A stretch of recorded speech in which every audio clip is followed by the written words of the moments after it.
சம வேலைக்கு சம ஊதியம் கோரி சென்னை பாரிமுனை தேர்வாணையம் சாலை பகுதியில் 30வது நாளாக போராட்டத்தில் ஈடுபட்ட இடைநிலை ஆசிரியர்கள் கைது செய்யப்பட்டனர். அது குறித்தான முழு விவரங்களோடு இணைகிறார் செய்தியாளர் சுதாகர். சுதாகர், வணக்கம். தகவல்களை பகிரலாம்.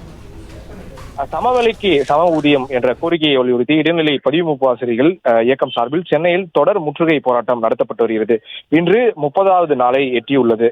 சென்னை நுங்கம்பாக்கம் டிபிஐ அலுவலகம், மாவட்ட முதன்மை கல்வி அலுவலகம், எழும்பூர் வட்டார கல்வி அலுவலகம், எழிலகம் என தொடர்ந்து இந்த போராட்டம் என்பது நடத்தி வருகின்றனர். இன்று 30வது நாள் சென்னை பாரிமுனை தேர்வாணையம் சாலை பகுதியில் இடைநிலை ஆசிரியர்கள் தொடர் போராட்டத்தில் ஈடுபட்டு வருகின்றனர். 500க்கும் மேற்பட்ட இடைநிலை ஆசிரியர்கள் இந்த போராட்டத்தில் ஈடுபட்டு வருகின்றனர்.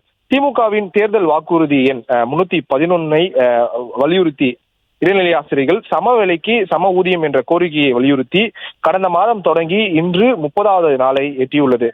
2021ஆம் ஆண்டு சட்டமன்ற தேர்தலின் போது திமுக கொடுத்த வாக்குறுதிகளில் 311வது வாக்குறுதி இடைநிலை ஆசிரியர்களுக்கு சம வேலைக்கு சம ஊதியம் தரப்படும் என்ற வாக்குறுதியை அளித்திருந்தார்கள். இன்று 5 ஆண்டுகளாக போராடி வருகின்றனர். 500க்கும் மேற்பட்ட இந்த இடைநிலை ஆசிரியர்கள் தற்போது இந்த சாலையில் ஓரமாக அமர்ந்து கோஷங்களை எழுப்பி போராட்டத்தில் ஈடுபட்டு வருகின்றனர். அவர்களை போலீசார் கைது செய்து வருகின்றனர்.